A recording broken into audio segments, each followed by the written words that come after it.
Doesn't matter how beautiful you are. Doesn't matter what kind of figure you got. Doesn't matter what kind of build you got. Doesn't matter what kind of college degree you got. There's one thing you need to get this morning. How do you know that? Because the apostle said, there's one thing I do.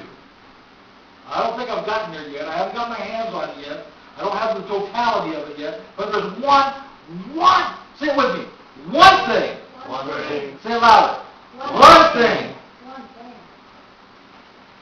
He didn't say 10 things, a dozen things, a half a dozen things. There's one thing you need to remember. And don't forget from this day forward. Are you ready? Are you ready? Amen. This one thing I do, forgetting those things which are behind. I reach forth unto the things that are before me. Amen. Paul knew it. Paul taught it. You better get it. You're going to live. You're going to survive. You're going to be victorious. You're going to be the blessed life that God wants to have. There's one thing you need to get settled in your heart. Forget the things that are behind and focus on the things that are before you. Listen to what he goes on to say. And you know what? I would spend $100 to get a CD of this teaching. That's how good this is. This is life-changing if you have ears to hear and eyes to see. It'll change everything in your life. But you've got to believe it. That's why I've said in every church I've started, one person on this side of the church sit there for 4 years. One person on that side of the church sit there for 4 years. That person's life's completely transformed, totally, radically changed, goes on to be in the ministry and start other churches. That person ends up divorced, in jail, in prison, addicted to drugs. Same preacher, same church, same pews, same chairs, same pulpit. Why? One believed it and did it. One thought it was religion and played games.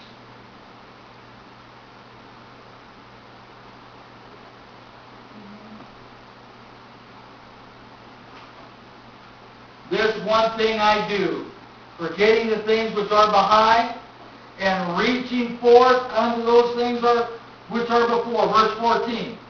I press toward the mark for the prize of the high calling of God in Christ Jesus.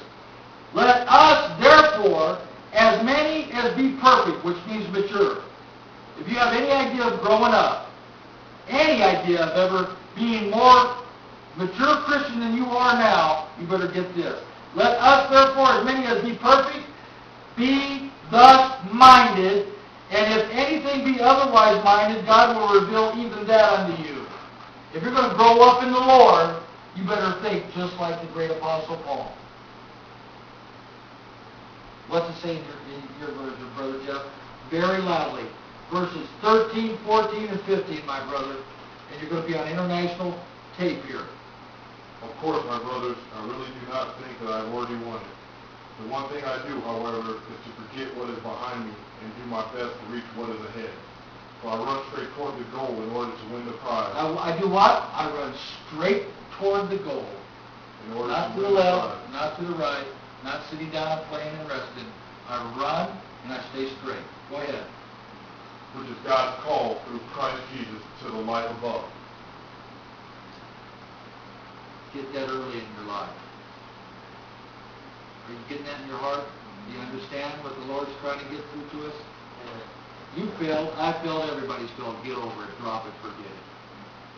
And one thing you need to do, stay focused with God for the rest of your life. Keep your mind on God's calling and purpose in your life. Stay in His mercy. Praise Him daily and never look back. Amen? Give the Lord a big hand clap. Hallelujah.